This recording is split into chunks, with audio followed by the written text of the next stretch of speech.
Today on Flying Turtle Farmstead, we got a GoPro, which is going to be our only camera for a while because we're new at this. And we're making...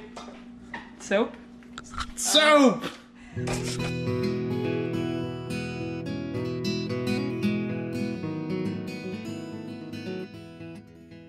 Wait, did that say with breast milk? Emma! Emma! Yup.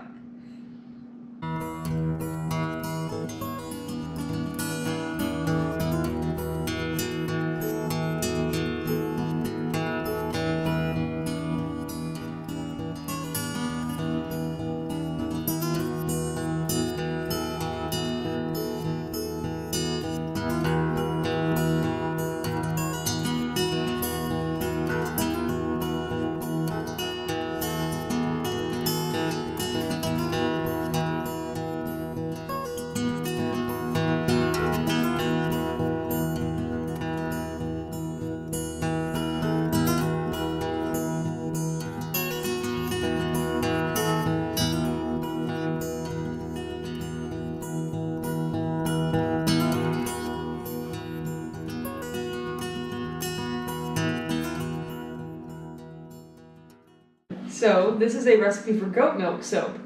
I do not have goats at this time, or any dairy animal. What I do have is me! I'm a dairy animal, and I had breast milk on hand in the freezer. Old breast milk that wasn't good for anything else anyways.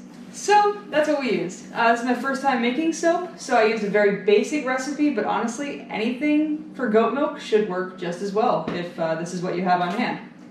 So for the equipment here, I've got stainless steel equipment. The important thing is that you want something that's going to be non-reactive. So you can use glass, but just consider that during certain steps there is a heat component, a chemical heat component, as well as a physical heat component, and just be aware of that.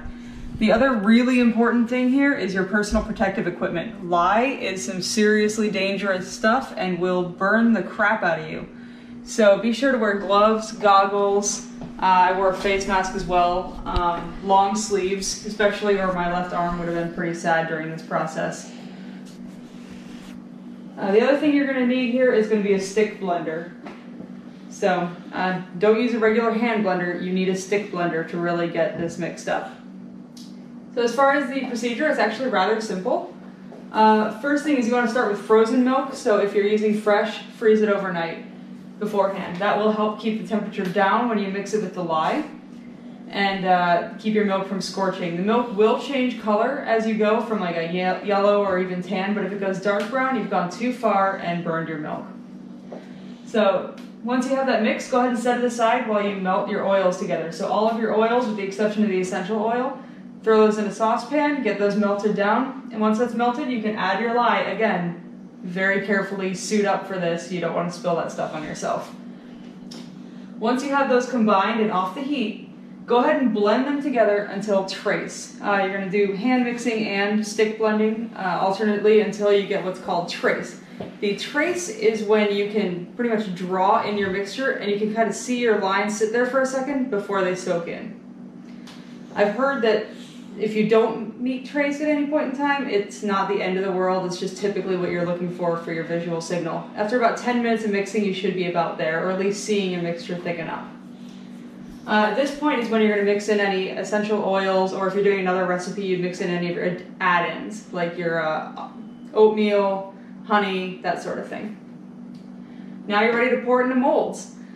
We do have a couple of molds that you'll see in the video that my husband printed from our 3D printer. I made way more soap than I expected, so I started pulling ramekins off the shelf. So whatever you have on hand that will hold a roughly soap shape, go for it.